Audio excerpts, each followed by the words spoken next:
जय श्री कृष्ण। जाति जनगणना अगर हुई तो क्या यादवों को फायदा मिलेगा, क्या यादवों को लाभ मिलेगा, क्या यादव इससे लाभार्थी होंगे जाति जनगणना से। दोस्तों, भारत निवासी भारत के लोग जातियों में बटे हैं और जाति देखकर आरक्षण दिया जाता है। अगर देखा जाए तो भारत में यादवों की संख्या बहुत है। यह पता चलेगा जाति जनगणना से यादवों की संख्या कितनी है। उस हिसाब से जिस हिसाब से यादवों की संख्या है, सरकारी संस्थाओं में और अन्य जगहों पर यादवों को भागीदारी नहीं मिलती है। जाति जनगणना के बाद जब यह खुलासा हो जाएगा यादवों की संख्या भारत में बहुत है, तब हम उस हिसाब से अपनी भागीदारी, अपना हक सरकार से मांगेंगे, सरकारी संस्थाओं और अन्य जगहों पर। इसलिए जाति जनगणना बहुत ज़रूरी है। यादवों को इससे लाभ फायदा पहुंचेगा। दोस्तों, अब हम बात करेंगे यादवों का योगदान राजनीति में ढेर रहा है, मजबूत रहा है, लेकिन यादवों का वर्चस्व, यादवों का योगदान राजनीति में लगातार घट रहा है। इसको मजबूत और सख्त बनाना होगा, हमें राजनीति में उतरना होगा। हम यादवों को मजबूती से राजनीति में अपना वर्चस्व बनाए रखना होगा। है इतिहास हमारा गहरा, वेद पुराणों में नाम लिखा, कृष्ण कन्हैया के वंशज हम, गीता का ज्ञान हमें सिखा। ग्वाल बाल से लेकर रण बांकुरे हर युग में परचम लहराया। अहिर रेजिमेंट की गाथा सुन दुश्मन भी शीश झुकाया। हलधर बलराम की ताकत लेकर मेहनत को धर्म बनाया। खेतों में पसीना पोते हैं, दूध दही से जगमगाया। जय यादव जय माधव, ना झुके हैं ना झुकेंगे, स्वाभिमान की है रीत। शिक्षा, खेल और राजनीति में बजती यादवों की जीत। जाति नहीं जमात की बात करो, देशभक्ति पहचान हमारी एकता में बल है, मानो यही है सबसे बड़ी तैयारी। जय यादव जय माधव। यदुकुल का दीपक हूँ मैं, कृष्ण नाम की ज्योति हूँ। रेजांगला की मिट्टी हूँ, देश की अनमोल मोती हूँ। मेहनत मेरे हाथों में, स्वाभिमान मेरी बोली है। यादव हूँ मैं शान से, हिंदुस्तानी मेरी टोली है। दादा किशन की जय।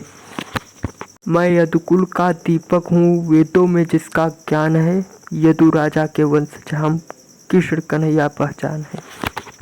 हलधर बलराम का बल लेकर हल चलाया खेतों में। जय यादव जय माधव, मेहनत को अपना धर्म माना, पसीना बहाया खेतों में। गाय हमारी माता है, दूध दही सम्मान हमारा। दादा किशन की जय। राजनीति में भी यादवों ने लोहा मनवाया। खेत से निकल संसद तक परखा हमने हर एक साया। पर सुन लो एक बात मेरी, अकड़ में ना इतिहास भूलना। जाति पर घमंड करो मगर देश धर्म से मत तोलना। मंदिर मस्जिद गुरुद्वारे सब में शीश झुकाते हैं। पहले भारत फिर यादव यही संस्कार सिखाते हैं। ना किसी से बैर हमारा, ना किसी को हम आंकते हैं।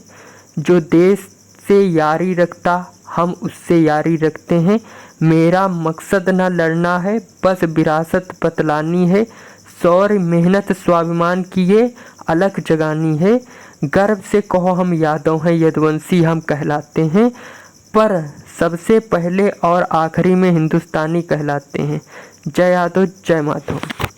नस नस में रवानी है, रग रग में तूफान है। किस्र के वंशज हैं हम, यही हमारी पहचान है।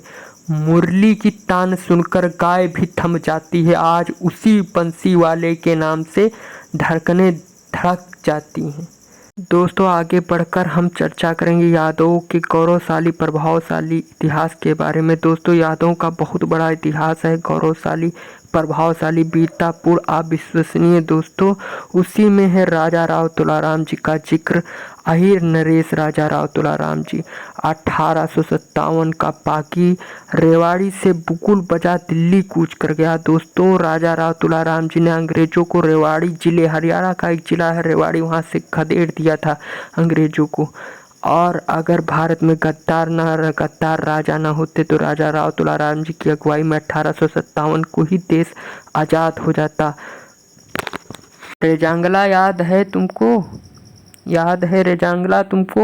वो 18 नवंबर की रात 120 ने लिखती गाथा सहम गई कायनात। मेजर शैतान सिंह चिल्लाए आयुरो दिखा दो रंग। हर गोली पर नाम लिखा था भारत माँ के संग, भारत माँ के संग। दादा किशन की जय। लोग अगर पूछे यादव क्या है, लोग अगर पूछे यादव क्या है, हंस के जवाब दो। सुन लो आखिरी बात, ये दिल से कह रहा हूँ। जाति मेरी पहचान सही पर देश मेरी रूह है। जाति मेरी पहचान सही, देश मेरी रूह है। मंदिर जाऊं, मस्जिद जाऊं, गुरुद्वारे शीश नवाऊं। पहले तिरंगा फिर पगड़ी, यही उसूल निभाऊं। दादा किशन की जय। दोस्तों, राजा राव तुलाराम रेवाड़ी के राजा 17 मई 1857 को अंग्रेजों के खिलाफ बगावत का ऐलान करते हैं। दोस्तों, दिल्ली पर कब्जे के लिए 5000 अहिर सैनिक भेजे।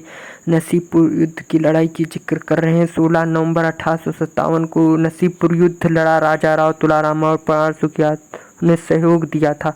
दोस्तों, प्राण सुख यादव और राजा राव तुलाराम की अगुवाई में 20,000 अहिर सैनिक शहीद हुए थे। 20,000 अहिर शहीद हुए थे। नतीजा हार था। अफगानिस्तान हारने के बाद अफगानिस्तान ईरान से मदद मांगी थी ताकि अंग्रेज़ों को पूरी तरीके से भारत से भगाया जा सके, अंग्रेज़ों का शासन भारत से पूरी तरीके से ख़त्म हो। इसलिए अफगानिस्तान ईरान से मदद मांगी थी राजा राव तुलाराम जी ने 1863 में, जिनकी मृत्यु हो गई थी। मदद मांगने गए थे ईरान, वहाँ इनकी मृत्यु हो गई थी। राजा राव तुलाराम की 1863 में शहीद हो गए थे। दोस्तों, इसी तरीके से यादवों का इतिहास युद्धक गौरवशाली रहा है। यादव समाज का इतिहास मुगल काल में मजबूती के साथ लड़े यादव मुगलों से। दोस्तों, 1526 से 57 तक मुगलों से यादवों ने युद्ध किया। दोस्तों, इसी संघर्ष में बाबर, हुमायूं काल, पानीपत के बाद कई छोटे अहिर सरदारों ने मुगलों की अधीनता स्वीकार नहीं की थी।